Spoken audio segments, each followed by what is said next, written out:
नमस्कार दोस्तों। डेट है आज की 23 मई 2023 और स्वागत है आपका एडिटोरियल डिस्कशन में। बहुत सारे आर्टिकल्स आज हम डिस्कस करेंगे।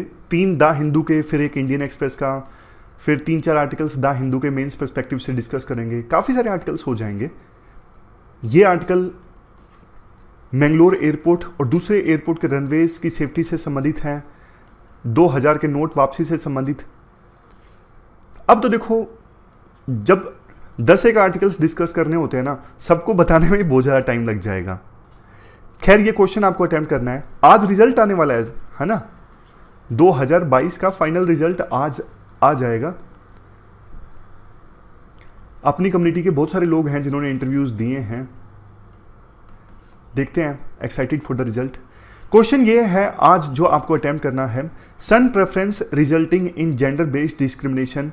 देखो, जो सन प्रेफरेंस है ना, मतलब बेटा होना चाहिए, बेटी नहीं होनी चाहिए, ये जो प्रेफरेंस है ना, इसी से जेंडर बेस्ड डिस्क्रिमिनेशन होता है। और ये बहुत गहराई से इस्टाब्लिश्ड है बहुत सारी सोसाइटीज़ में, इंक्लूडिंग इंडिया की काफ़ी सारी सोसाइटीज़ में। क्यों होती है सन प्रेफरेंस, क्या कंसिक्वेंसेस होते हैं सन प्रेफरेंस के, और इससे जेंडर इक्वलिटी और जेंडर डेवलपमेंट पर कैसा इम्पैक्ट पड़ता है। काफ़ी बढ़िया क्वेश्चन है, 250 वर्ड्स का, जो आपको अटेम्प्ट करना है, मतलब आंसर 250 वर्ड्स में देना है। अब चलिए डिस्कशन स्टार्ट करते हैं। First important article Mangalore airport runway की सेफ्टी से संबंधित है। आप जीएस पेपर 3 के इस टॉपिक से आर्टिकल को रिलेट कर सकते हो। देखो, बेसिक्स हम पहले डिस्कस करेंगे। टेबल टॉप रनवे क्या होता है? टेबल टॉप रनवे, पहले मैं आपको रनवे बता देता हूं, उसके बाद टेबल टॉप रनवे की बात करेंगे। रनवे मतलब देखो, वो सड़क जहां पे प्लेन टेक ऑफ करते हैं, लैंड करते हैं। अगर आप में से कुछ लोगों ने हवाई यात्रा नहीं की है तो बता देता हूं, जैसे सड़क होती है, प्लेन पहले तेजी से चलता है काफ़ी देर तक और फिर एकदम से टेक ऑफ करता है, तो इस सड़क को जिस पे प्लेन चलता है टेक ऑफ होने से पहले, उसे रनवे कहा जाता है। उसी प्रकार से लैंड होते वक्त प्लेन नीचे आता है, टचडाउन करता है और फिर काफ़ी समय तक चलता रहता है और आखिरकार रुक जाता है, तो इस सड़क को जिस पे प्लेन उतरता है उसे रनवे कहा जाता है। अब बात करते हैं टेबल टॉप रनवे की। टेबल टॉप रनवे मतलब देखो, जब इस प्रकार का स्ट्रक्चर होता है ना, मान लीजिए ये पहाड़ी है, ये रनवे है और फिर से पहाड़ी है, तो इस प्रकार के रनवे को कहा जाता है टेबल टॉप रनवे, क्योंकि रनवे के दोनों साइड्स पहाड़ियां हैं। अगर कोई गलती हुई, मान लीजिए प्लेन यहां पे लैंड हुआ, टचडाउन किया, अगर ब्रेक नहीं लगे तो सीधे पहाड़ी में प्लेन, इस प्रकार के रनवेज को कहा जाता है टेबल टॉप रनवे। हमारे देश में काफ़ी सारे रनवेज टेबल टॉप रनवे हैं। जैसे देखो, मैंगलोर का जो रनवे है एयरपोर्ट का, वो टेबल टॉप है। उसी प्रकार से कोझिकोड केरला में, शिमला, कुल्लू, लेंगपुई मिजोरम में काफ़ी सारे एयरपोर्ट्स के रनवेज हमारे देश में टेबल टॉप हैं। काफ़ी सारे का मतलब 20-30 भी नहीं, 6-7 जितने भी हैं। टेबल टॉप रनवे पे जो लैंडिंग होती है रिलेटिवली डिफ़िकल्ट होती है, क्योंकि यहाँ पर गलती की गुंजाइश नहीं है। थोड़ी सी गलती एयरपोर्ट जो प्लेन है उसको क्रैश करवा सकती है। और यही देखने को मिला 2010 में। 2010 में क्या हुआ था मैंगलोर एयरपोर्ट रनवे पे?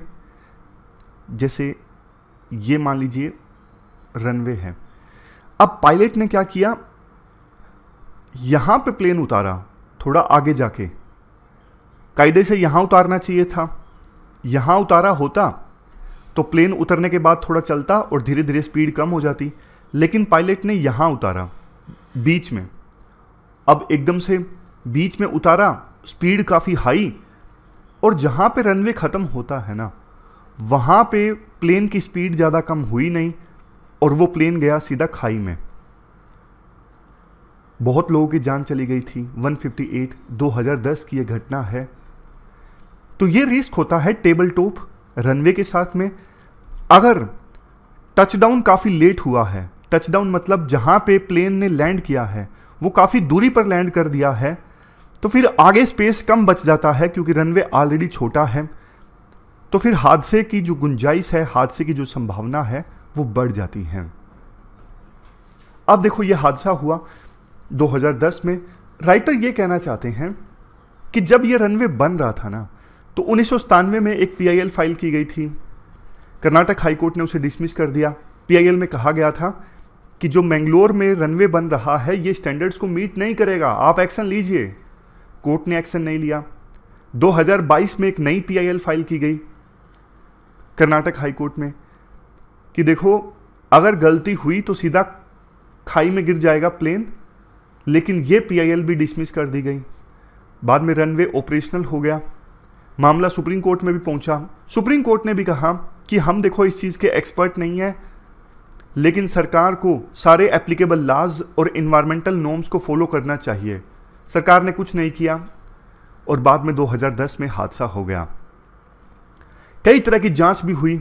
अब बहुत ज़्यादा डिटेल में जाने की आवश्यकता नहीं है, लेकिन राइटर बोलते हैं अलग अलग तरह की जांच हुई, जैसे बट गलती पायलट की निकाल दी गई। देखो पायलट की गलती हो सकती है, लेकिन रनवे में सबसे बड़ी कमी है, उसकी गलती कोई नहीं निकाल रहा है। और ये तो हमने एक हादसा डिस्कस किया, एयर इंडिया एक्सप्रेस का जो हादसा हुआ था 2010 में, और छोटे मोटे हादसे काफ़ी सारे हुए हैं। कुछ मामलों में लोग बहुत लकी रहे, समय रहता प्लेन रुक गया, लेकिन अभी सरकार को एक्शन लेना चाहिए मैंगलोर एयरपोर्ट रनवे को लेके। और वैसे देखो कैलीकट में जो हादसा हुआ था ना 2020 में, वहां पर भी रनवे में खामी है। ये वो अथॉरिटी का नाम है, काउंसिल का नाम है, जो गठित की गई थी, civil aviation safety advisory council, Mangalore crash के बाद गठित की गई थी, लेकिन कुछ निकल के नहीं आया ज़्यादा। अब राइटर एक सजेशन देते हैं कि जहां पे देखो रनवे खत्म होता है ना, वहां पे mandatory runway and safety areas establish किया जाए। रैसा, runway and safety area, runway and safety area. मान लीजिए यहां पे रनवे खत्म हो गया, तो यहां पे ये जो एरिया होता है ना, रनवे एंड सेफ्टी एरिया, इसमें क्या होता है, जैसे देखो कंकड़ है या फिर ग्रास है, घास है, ऐसी चीजें पड़ी होती हैं जिनसे प्लेन थोड़ा ज़्यादा डी एक्सेलरेट हो जाए, यानी प्लेन की स्पीड ज़्यादा कम हो जाए और प्लेन खाई में जाने से बच जाए। समझ गए? लेकिन रैसा भी इस्टेब्लिश नहीं हुआ है, जबकि जरूरी है ये रनवे एंड सेफ्टी एरियाज का होना। एयरलाइंस देखो रैसा इसलिए नहीं इस्टेब्लिश होने देती क्योंकि अगर रनवे के आखिर में रैसा बना तो रनवे की लेंथ और छोटी हो जाएगी। रनवे की लेंथ छोटी होगी तो फिर लिमिटेशन आ जाएंगी कि प्लेन कितने यात्रियों को लेके उड़ान भर रहा है, उस पर लिमिटेशंस आ जाएंगी, क्योंकि ज़्यादा बड़े प्लेन नहीं उतर सकेंगे। इसलिए एयरलाइंस विरोध कर रही हैं कि यहाँ पे रैसा नहीं बनना चाहिए, यानी रनवे के लास्ट में वो सेफ्टी एरिया की जो जरूरत होती है वो नहीं बनना चाहिए। कुल मिला के राइटर देखो ये बोलना चाहते हैं, 2010 में मैंगलोर का हादसा हुआ, 2020 में कैलीकट का हादसा हुआ, लेकिन किसी के खिलाफ एक्शन लिया गया नहीं। किसी के खिलाफ एक्शन नहीं लिया गया, किसी की अकाउंटेबिलिटी फिक्स नहीं की गई। बार बार देखो इस प्रकार के हादसे हो रहे हैं, इसका मतलब DGCA के द्वारा जो ट्रेनिंग दी जाती है उसमें कमियां हैं, सेफ्टी ऑडिट किया जाता है उसमें कमियां हैं, इवन इन्वेस्टिगेशन एजेंसीज भी सही रीजन्स को आइडेंटिफाई नहीं कर पाई हैं।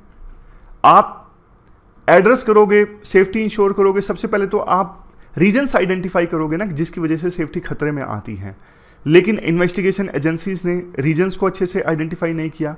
सुप्रीम कोर्ट भी आंख मूंद के बैठ गया। हमारे जो एयरपोर्ट्स हैं वो इंटरनेशनल सेफ्टी स्टैंडर्ड्स को फॉलो नहीं कर पा रहे हैं, ये चिंता की बात है। लास्ट में राइटर बोलते हैं, देखो यात्रियों की जान सबसे ज़्यादा इंपॉर्टेंट है, ऑक्यूपेशनल सेफ्टी एंड ट्रेनिंग को सबसे ज़्यादा प्रायोरिटी दी जानी चाहिए और पूरी ट्रांसपेरेंसी होनी चाहिए इन्वेस्टिगेशंस में, अकाउंटेबिलिटी फिक्स होनी चाहिए दोषियों की। तो ये पूरा आर्टिकल हमने डिस्कस किया। चलते हैं आगे। इसके बाद RBI के जो ऑर्डर हैं 2000 के नोट को वापस लेने से संबंधित, इसके बारे में आर्टिकल है। 2-3 जो इंपॉर्टेंट पॉइंट्स हैं उनको डिस्कस करते हैं। आप GS पेपर 3 के इस टॉपिक से आर्टिकल को रिलेट कर सकते हो। इसके रिगार्डिंग देखो RBI ने हाल ही में एक सर्कुलर जारी किया। RBI ने कहा कि देखो ज़्यादातर ये 2000 के जो नोट्स हैं वो नवंबर 2016 से लेकर मार्च 2017 के बीच में आए थे डीमोनेटाइजेशन के बाद, ताकि जल्दी से मार्केट में करेंसी की वैल्यूएशन को इंक्रीज किया जा सके, मतलब कैश जल्दी से इन्फ्यूज किया जा सके, इसके लिए 2000 के नोट आए थे। बट अब क्लीन नोट पॉलिसी के तहत हम वापस ले रहे हैं। कहा यह जा रहा है कि मतलब बहुत ज़्यादा नकली नोट आ गए थे 2000 के, शायद इसी वजह से आरबीआई को यह डिसीजन लेना पड़ा। नोटबंदी में तो देखो यह हुआ था कि 500 और 1000 के जो नोट हैं वो एकदम से लीगल टेंडर नहीं रहे थे, उनको आप पैसे के तौर पे नहीं इस्तेमाल कर सकते थे, सिर्फ बैंक में जमा करवा सकते थे। बट अभी 2000 के नोट के साथ ऐसा कुछ नहीं हुआ है। अभी भी आप कोई चीज़ खरीदना चाहते हो इस 2000 के नोट की सहायता से खरीद सकते हो। और आरबीआई का ये कहना है कि हमने सितंबर 30 डेट इसलिए रखी है कि कोई तो डेट रखनी थी ना, अदरवाइज लोग इसे सीरियस नहीं लेते। तो पूछा गया आरबीआई के गवर्नर से क्या ये डेट एक्सटेंड होगी, तो उन्होंने बताया कि देखो बाद में क्या होगा उसका अभी से कुछ नहीं कहा जा सकता, सिचुएशन हम देखेंगे। मतलब साफ है कि ये डिमोनेटाइजेशन जैसा तो देखो कुछ नहीं है। 20,000 तक रुपए बदलवाए जा सकते हैं, इवन बिना आईडी के, बिना कोई स्लिप फिल किए। उससे ज़्यादा के नोट आप बैंक में भी जमा करवा सकते हो, कोई दिक्कत नहीं है। तो कहने का मतलब ये है कि 2000 के नोट का वापस लेना ये डिमोनेटाइजेशन जैसा तो कुछ नहीं है। बट फिर भी देखो जो गरीब लोग हैं, वेज अर्नर हैं, उनके पास कुछ पैसे अगर 2000 के नोट की फॉर्म में पड़े हैं तो उन्हें मेडिसिन परचेज करने में या फिर day to day essentials purchase करने में दिक्कत आ रही है। क्योंकि देखो बड़े प्लेसेस पे तो 2000 के नोट लिए जा रहे हैं, लेकिन छोटे दुकानदार 2000 के नोट नहीं लेंगे, उन्हें पता है बाद में एक्सचेंज करवाना पड़ेगा। इससे अच्छा उन्होंने लेना बंद कर दिया है। बेशक आरबीआई ने कहा है कि लीगल टेंडर अभी भी रहेगा 2000 का नोट, लेकिन छोटे दुकानदार नहीं लेंगे इसे, ये ऑब्वियस है। आरबीआई ने यह भी एक्नॉलेज किया कि 2018-19 के बाद से हमने 2000 के नोट को प्रिंट करना बंद कर दिया था, और 90% नोट्स तो नवंबर 2016 और मार्च 2017 के बीच में आए थे। लेकिन देखो आरबीआई का ये कहना, वैसे भी कोई नोट जो है उसका लाइफ स्पैन 4-5 साल का होता है, ये कहना गलत है। क्योंकि कुछ नोट्स पुराने अभी भी सर्कुलेशन में हैं, जिनको 2013 से पहले सर्कुलेट किया गया था आरबीआई के द्वारा। इवन देखो 2014 में आरबीआई ने कुछ नोट्स वापस लिए थे जिनको इशू किया गया था 2005 से पहले। तो आरबीआई ने ना वो नोट्स धीरे धीरे मार्केट से रिमूव किए, ना ही एकदम से ऐसा ऑर्डर पास कर दिया कि 30 सितंबर आखिरी डेट है। कुछ तो ऐसा हुआ है जिसकी वजह से आरबीआई ने एकदम से ये ऑर्डर जारी कर दिया। वो बात सही है, आरबीआई का कहना है अभी मार्केट में जितने नोट्स हैं ना 2000 के नोट्स, उसका सिर्फ 10% है वैल्यूएशन की अगर बात करें, तो इतना फर्क तो नहीं आएगा इकोनॉमी पर। लेकिन ना ट्रस्ट की बात है, अगर ट्रांसपेरेंसी से आरबीआई बताएगा नहीं क्या हुआ है, एडमिनिस्ट्रेटिव फ्लिप फ्लॉप होता रहेगा, बार बार सरकार इस प्रकार के डिसीजन लेती रहेगी, तो फिर ना लोगों का जो ट्रस्ट है वो कम हो जाता है नोट्स में।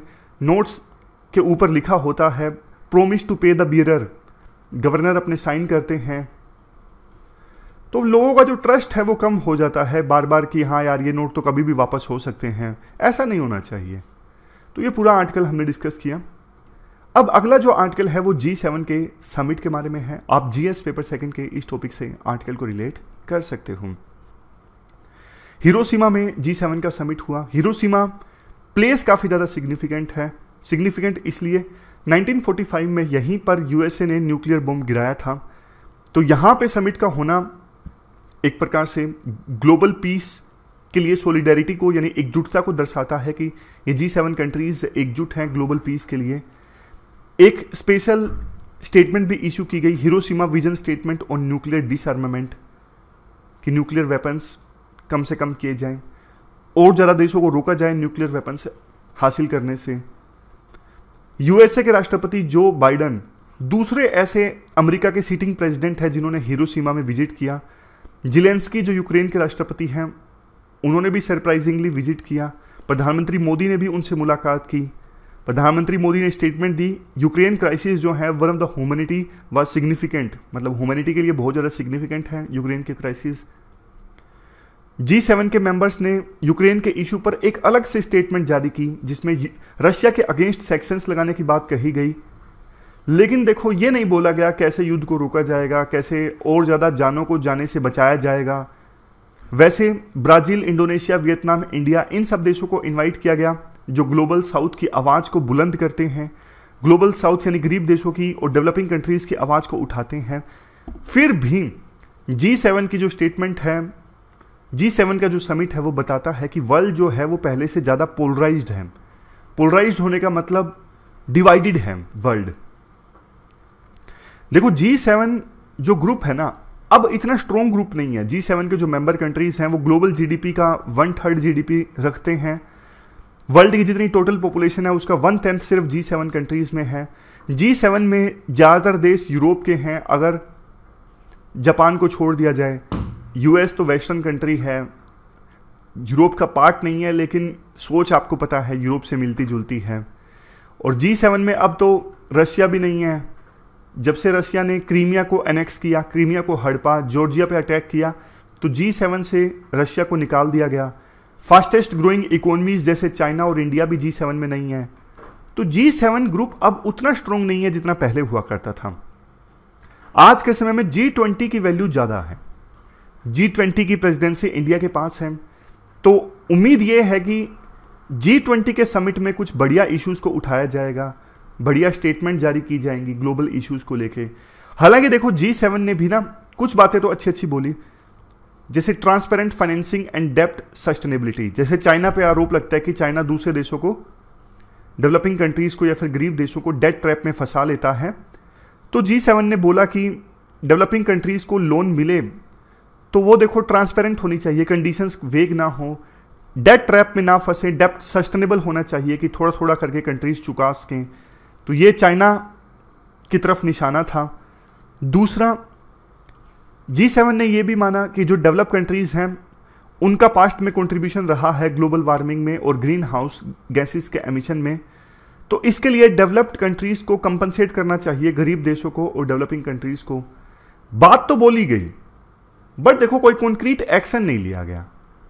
बोलने से क्या होता है, जब तक आप एक्शन नहीं लोगे, जब तक आप ये इंश्योर नहीं करोगे कि डेवलप कंट्रीज इतना कंपनसेशन देंगी इस डेट को डेवलपिंग कंट्रीज को, ऐसी कोई एक्शन नहीं लिया गया। तो ये पूरा आर्टिकल हमने डिस्कस किया G7 समिट से संबंधित। अब चलते हैं आगे।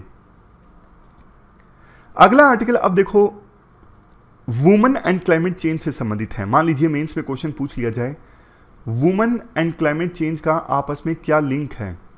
क्रिस्टियाना फिगरीज कोस्टारिका की एक डिप्लोमेट है, इन्होंने एक बार देखो एक स्टेटमेंट दी थी, अगर बोर्ड रूम्स में, बोर्ड रूम मतलब कंपनी के डायरेक्टर जहां पे बैठ के डिसीजन लेते हैं ना, वहां पर और इंस्टीट्यूशंस में हायर लेवल पे ज़्यादा वुमेन है ना, तो ज़्यादा समझदारी वाले डिसीजंस लिए जाएंगे। क्योंकि वुमेन की जो अप्रोच होती है ना ज़्यादा कोलैबोरेटिव होती है, कोलैबोरेशन के साथ वुमेन चलती हैं। बट दिक्कत यह है 50% जो पॉपुलेशन है ना उनको प्रॉपर स्थान नहीं दिया जा रहा है बोर्ड रूम्स में और इंस्टीट्यूशंस में हायर लेवल पे। क्लाइमेट चेंज वैसे देखो हर एक पर नेगेटिव इंपैक्ट डाल रहा है, लेकिन सबसे ज़्यादा गंभीर परिणाम किसे भुगतने पड़ रहे हैं, महिलाओं को। अब जैसे नॉर्मल सा एग्जाम्पल है, क्लाइमेट चेंज के कारण बारिश कम हो रही है, सूखा पड़ रहा है, तो गांव में दूर दराज के इलाकों में पानी भर के किसे लाना पड़ेगा, वुमेन को। क्लाइमेट चेंज के कारण मान लीजिए डिजास्टर आ गया, एकदम से बारिश बहुत ज़्यादा हो गई, बाढ़ आ गई, तो सबसे ज़्यादा नुकसान किसे पहुंचेगा, वुमेन को। मैन के पास ज़्यादा मोबिलिटी होती है, रिसोर्स होते हैं, जैसे व्हीकल्स है चलाने के लिए, वो ज़्यादा आसानी से क्राइसिस से निपट पाते हैं एज कंपेरिजन टू वुमेन। मतलब वैसे देखो क्राइसिस हर एक को नुकसान पहुंचाता है, लेकिन वुमेन को ज़्यादा नुकसान पहुंचाता है, वुमेन के पास मोबिलिटी कम होती है। अब और एग्जांपल्स देख लीजिए। अब लो और मिडिल इनकम कंट्रीज में स्पेशली महिलाएं ज़्यादा मेहनत करती हैं, फूड, फोडर, वाटर, इन सब चीज़ों को सिक्योर करने के लिए। अगर एक्सट्रीम वेदर इवेंट्स आती हैं तो रिजल्ट क्या, ज़्यादा महिलाएं, ज़्यादा लड़कियां स्कूल छोड़ देती हैं अपनी मदर्स को सपोर्ट करने के लिए। और डेवलपिंग कंट्रीज़ में अक्सर देखते हैं कि अगर महिलाओं के पास उतने ही रिसोर्स हैं जितने के पास मैन के पास हैं, तो फसलों की जो पैदावार है वो इंक्रीज की जा सकती है। अब देखो, क्लाइमेट चेंज के कारण बताया जाता है कि जो गर्ल्स हैं उन पर ज़्यादा नेगेटिव इम्पैक्ट पड़ता है फूड को एक्सेस करने में, हेल्थ केयर एक्सेस करने में, एजुकेशन एक्सेस करने में। अगर क्लाइमेट चेंज का नेगेटिव इम्पैक्ट होता है तो वो गर्ल्स पे ज़्यादा पड़ता है। एक्सट्रीम हीट आती है तो स्टिल बर्थ मतलब 20वें हफ्ते की प्रेगनेंसी है, उसके बाद बच्चे की पेट में डेथ हो जाती है, तो इसे स्टिल बर्थ कहा जाता है। एक्सट्रीम हीट के कारण स्टिल बर्थ के इंसिडेंसेस बढ़ गए हैं। इसके अलावा एक्सट्रीम हीट की वजह से जो वेक्टर बोर्न डिजीज़ है ना, जैसे इंसेक्ट्स वगैरह के काटने से वायरस ह्यूमन बींग्स में आ जाता है, बैक्टीरिया ह्यूमन बींग्स में आ जाता है, ऐसे डिजीज़ को वेक्टर बोर्न डिजीज़ कहा जाता है। तो इन डिजीज़ का खतरा बढ़ जाता है एक्सट्रीम हीट की वजह से। और फिर maternal mortality rate, neonatal mortality rate ये भी बढ़ जाती हैं, यानी जन्म के समय मदर की डेथ होना, 28 दिन की एज अचीव करने से पहले ही बच्चे की डेथ होना। समझ गए? तो अब सॉल्यूशंस की बात करें, देखो इतना तो साफ है कि क्लाइमेट चेंज का नेगेटिव इम्पैक्ट महिलाओं पे ज़्यादा है, इसलिए उनका से होना चाहिए डिसीजन मेकिंग टेबल पर, उनका रोल होना चाहिए, उनको शामिल किया जाए कंपनी के बोर्ड रूम में, डायरेक्टर्स में, पॉलिटिक्स में महिलाओं का रोल इंक्रीज होना चाहिए हर एक जगह पे। पास्ट में देखो अनेकों एग्जाम्पल्स ऐसे हमें मिलते हैं, अगर महिलाएं ज़्यादा बढ़ चढ़ के पार्ट लेती हैं डिसीजन मेकिंग में या फिर नेचर के करीब आती हैं तो ज़्यादा अच्छे से नेचर को सहेज कर रखा जाता है। इक्वेटर इनिशिएटिव अवार्ड मिला कुमाला पुजारी को 2003 में, ट्राइबल महिला हैं। इन्होंने पैडी के लोकल लैंड रेसिस को कंजर्व करने में बढ़िया भूमिका निभाई। इसके अलावा कोरापुट डिस्ट्रिक्ट है, वहाँ पे एक जगह है जीपोर, यहाँ पे नेचुरल फार्मिंग मेथड्स अपनाने के लिए किसानों को प्रेरित किया। मतलब महिला अगर किसान है ना, ज़्यादा इंपॉर्टेंट रोल प्ले करती हैं इन्वायरमेंट और बायोडाइवर्सिटी को प्रोटेक्ट करने में। इसके साथ साथ वो अपनी फैमिलीज़ की न्यूट्रिशन और हेल्थ नीड्स का भी ख्याल रखती हैं। इसलिए ऐसी महिलाओं को तवज्जो दी जाए जो इंडिजिनस कम्युनिटी से जुड़ी हैं, जैसे ट्राइबल्स हैं, जिनको प्रैक्टिकल एक्सपीरियंस है नेचर के साथ कैसे रहना है। अगर वो लीडरशिप पोजीशंस में आएंगी तो फिर ज़्यादा अच्छे से नेचर को बचाने की दिशा में काम किया जा सकता है। लास्ट में ये बोला जाता है कि देखो ये दुर्भाग्य है कि महिलाएं आज भी बैरियर फेस करती हैं लीडरशिप पोजीशन में। एक ग्लास सीलिंग है। ग्लास सीलिंग का मतलब पता है क्या होता है? एक ऐसी सीलिंग जो है नहीं लेकिन फिर भी है, मतलब कोई कानून नहीं है ऐसा जो महिलाओं को लीडरशिप पोजीशन पर आने से रोके, लेकिन फिर भी महिलाओं को लीडरशिप पोजीशन पर लाया नहीं जाता। पार्लियामेंट में देख लीजिए फीमेल रिप्रेजेंटेशन कितनी ज़्यादा कम है। अगर पार्लियामेंट में महिलाएं होंगी तो इंटरनेशनल एनवायरनमेंट एग्रीमेंट्स को रेटिफाई करने में ज़्यादा आसानी रहेगी।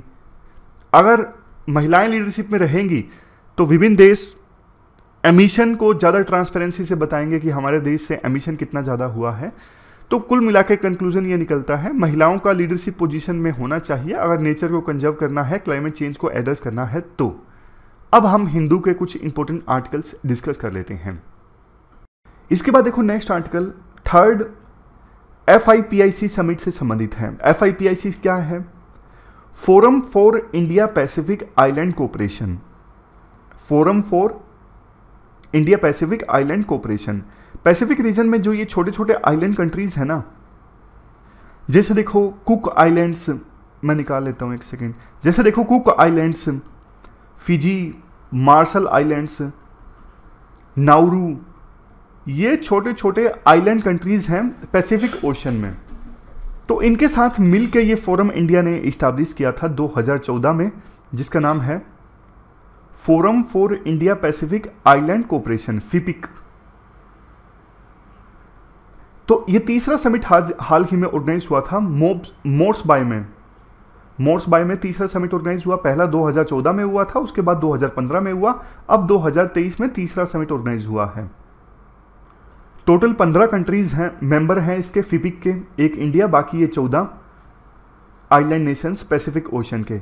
इसमें प्रधानमंत्री मोदी ने बोला इस समिट को अटेंड करते हुए कि देखो क्लाइमेट चेंज से खतरा पहले भी था, मतलब कुछ हर्डल्स आइलैंड नेशंस पहले भी फेस कर रहे थे, जैसे कि देखो poverty, famine, natural calamities, climate change. But अब ना कुछ और चैलेंजेस भी फेस कर रहे हैं, जैसे फूड, फ्यूल, फर्टिलाइजर्स, फार्मा, इनकी सप्लाई चेन्स डिसरप्ट हुई हैं। कुछ देखो चाइना के कारण, कुछ यूक्रेन रशिया वार के कारण। तो प्रधानमंत्री मोदी ने भरोसा दिलाया कि देखो जरूरत के समय जो देश काम आए वही आपका दोस्त है, इंडिया आपके काम आ रहा है, इंडिया आपकी मदद को तैयार है। वैक्सीन से लेकर मेडिसिन, वीट, शुगर, इंडिया ने इन देशों को जरूरी आइटम्स सप्लाई किए हैं। तो G7 समिट अटेंड करने के बाद प्रधानमंत्री यहाँ पे फिपिक का समिट अटेंड करने के लिए गए। मेंस में इसका आप आंसर, मेंस में आप इसको कोट कर सकते हो। प्रधानमंत्री मोदी ना ओशन से रिलेटेड ऑर्गेनाइजेशन पे काफ़ी तवज्जो दे रहे हैं जब से वो प्रधानमंत्री बने हैं। एक है Indian Ocean for Rim Association, प्रधानमंत्री मोदी का एक सागर इनिशिएटिव भी चलाया था, इसलिए ये जो फोरम है वो इम्पोर्टेंट है। अब इसके बाद एल्डर केयर से रिलेटेड ये आर्टिकल है टेक्स्ट कंटेक्स्ट का। देखो वैसे तो इसमें डेटा ज़्यादा है, बट इसमें ना कोर रीज़न बताया गया है। कोर रीज़न मतलब आज भी पैट्रियार्की क्यों जीवित है वेस्टर्न कंट्रीज़ में जबकि थोड़ी कम हुई है। पेरेंट्स आज भी सन क्यों चाहते हैं, बहुत से पेरेंट्स आज भी ऐसे हैं जिनकी पहली प्रेफरेंस सन होता है, बेटा होते हैं, ऐसा क्यों?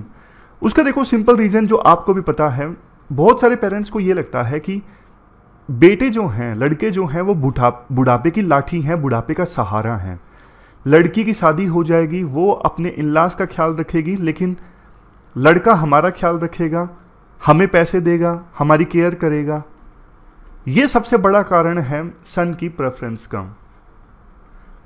कुछ कुछ सर्वेज हैं जिसमें कहा जाता है बेटे भी पेरेंट्स का ध्यान तो रखते हैं, लेकिन उसके सिंपल ये रीज़न नहीं होते कि ये हमारे पेरेंट्स हैं, और भी रीज़न होते हैं, जैसे प्रॉपर्टी लेनी होती है पेरेंट्स से। कुछ कपल्स ऐसे होते हैं, मतलब बेटे ऐसे होते हैं जिनको लगता है कि अगर हम पेरेंट्स का ध्यान रखेंगे तो वो हमारे बच्चों का ध्यान रखेंगे, यानी जो हमारे पेरेंट्स हैं वो अपने पोतों का, पोतियों का ध्यान रखेंगे, इसलिए वो अपने पेरेंट्स का केयर करते हैं। ये रीजंस भी सामने आए सर्वे में।